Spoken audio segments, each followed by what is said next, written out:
नमस्ते दोस्तों। उम्मीद करती हूँ कि आप सभी बढ़िया होंगे। बाल गोविंद भगत और लखनवी अंदाज पर फिर से कई कमेंट्स आए और आज के चैप्टर की रिक्वेस्ट आई थी मेरे पास मेरी डियर यूट्यूब दोस्त मुस्कान से। तो आज हम पढ़ेंगे कृतिका का पहला पाठ माता का अंचल, जिसे लिखा है शिव पूजन सहाय ने। तो आइए पढ़ना शुरू करते हैं। शिव पूजन पाठ की शुरुआत इन पंक्तियों से करते हैं। जहाँ लड़कों का संग तहाँ बाजे मृदंग, जहाँ बुढ़ों का संग तहाँ खर्चे का तंग। यानी जो भोलापन तथा मौज मस्ती बालकों के समूह में होता है, बचपन में होती है, वो बुढ़ापे में कहाँ, क्योंकि खर्चा और दुनियादारी की फिक्र केवल बड़ों को होती है, बच्चों को नहीं।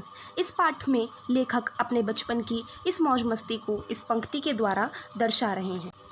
लेखक पाठ की शुरुआत करते हुए अपने और अपने पिताजी की दिनचर्या के बारे में बताते हैं। वो अपने पिता के माँ से ज़्यादा करीब थे। पिता के साथ सुबह उठते, सोते, नहाते और पूजा के लिए बैठते। उस समय लेखक तिलक लगाने पर पिता को बहुत तंग करते, पर जब उसके लिलार यानी माथे पर वो 3 रेखाओं वाला त्रिपुंड का तिलक लगा देते तो लंबे लंबे बालों के साथ वो खासे बम भोला बन जाते। इस कारण पिताजी उन्हें प्यार से भोलानाथ कहते, जबकि लेखक का असल नाम तारकेश्वर नाथ था। बालक भोलानाथ यानी लेखक पिताजी को बाबूजी और माता को मैया बोलते। पूजा करते वक्त लेखक का ध्यान रामायण पर नहीं लगता और वो अपने आप को आईने में देखने लग जाता। पिता की उस पर नज़र पड़ने पर वो शर्मा जाता तो उसके पिता मुस्का देते। पूजा पाठ करने के बाद पिताजी रामनामा बही पर 1000 बार राम नाम लिखते।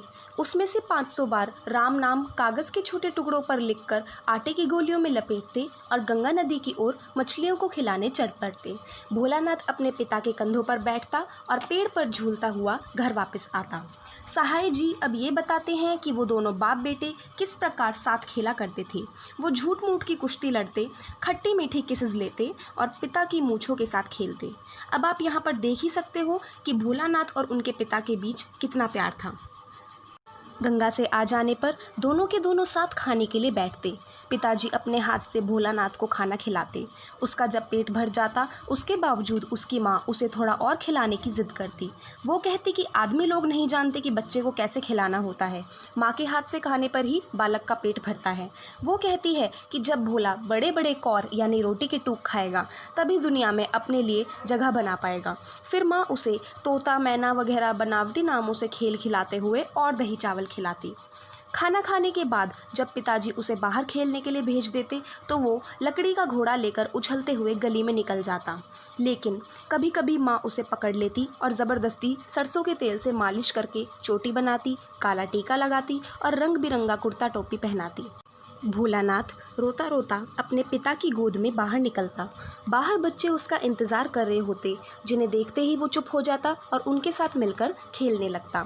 वो तरह तरह के तमाशे करते, कभी रंगमंच बनाते तो कभी सरकंडों का छोटा शमियाना तानकर मिठाई की दुकान बनाकर खेलते। पत्तों की पूरियाँ, कचौड़ियाँ, मिट्टी की जलेबी, टूटे मटके के टुकड़ों से बताशे बनाते और नकली पैसों से खरीदार दुकानदार बनकर खेलते।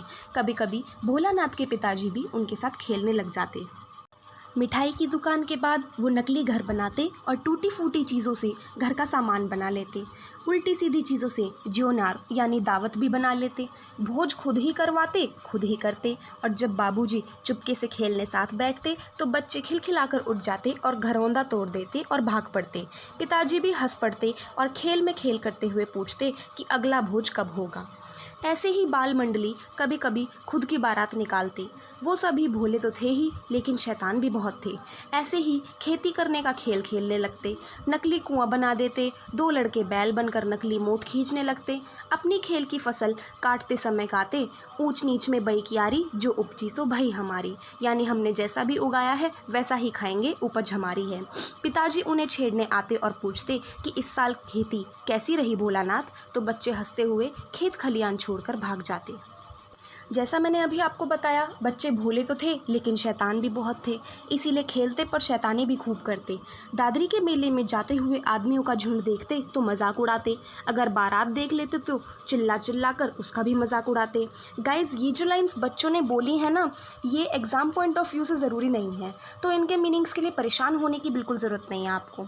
ये उनकी अपनी बोली में कही गई लाइन्स हैं शैतानी करते हुए, तो इन पर इतना ध्यान मत देना। आगे बढ़ते हैं। तो बच्चे इसी तरह खेलते, मौज मस्ती करते। अगर आंधी आ जाती तो आम की फसल से गिरे हुए आम उठाकर खा जाते। ऐसे ही वो एक दिन आम के बाग में थे जब आंधी आई और खूब ज़ोर से बारिश होने लग गई। उन्हें लगा कि बारिश रुक जाएगी, पर ऐसा नहीं हुआ। सारे बालक पेड़ों के नीचे छुप गए, ऐसे जैसे कुत्ते के कान में अंठई एक प्रकार का कीड़ा चिपक जाता है। बारिश के रुकने पर जब सारे बच्चे भागने लगे तो रास्ते में उन्हें मूसन तिवारी नाम का एक बूढ़ा आदमी मिला, जिसे कम दिखाई देता था। बच्चों के समूह में बैजू नाम का बच्चा सबसे शैतान और बेशरम था। वो उसे बुढ़वा बेईमान कहकर चिढ़ाने लगा। सारे बच्चे उसकी देखम देख चिल्लाने लगे। बच्चे वहाँ से भाग गए। तब मूसन तिवारी सीधे उनके स्कूल गया, जहाँ से 4 लड़के बच्चों को लाने के लिए भेजे गए। बैजू तो बचकर भाग गया, पर उन्होंने भोलानाथ को पकड़ लिया। भोलानाथ को उसके गुरुजी ने खूब सज़ा दी। तब जैसे ही पिताजी को पता चला तो वो दौड़े दौड़े स्कूल आए। गुरुजी से चिरौरी यानी रिक्वेस्ट करके भोलानाथ को घर लेकर गए। बाहर अपनी बाल मंडली देखते ही वो चुप हो गया और उनके साथ मिलकर खेलने लग गया। सारे लड़के मकई के खेत यानी कॉर्नफील्ड की तरफ भाग गए और वहां दाने चुगती हुई चिड़ियों को पकड़ने की कोशिश करने लगे। दूर खड़े बाबूजी और अन्य लोग बच्चों के खेल देखकर मजाक उड़ाने लगे कि लड़के और बंदर एक ही जाति जैसे हैं। बच्चों को एक टीले पर चूहे का बिल मिला।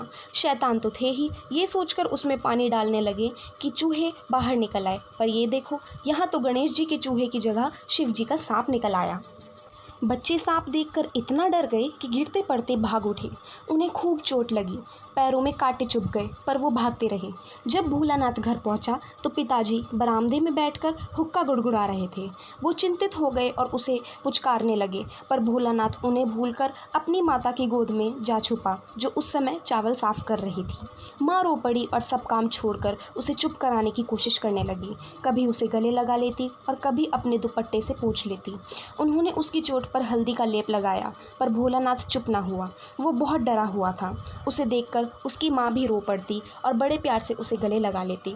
बाबूजी भी परेशान हो उठे थे।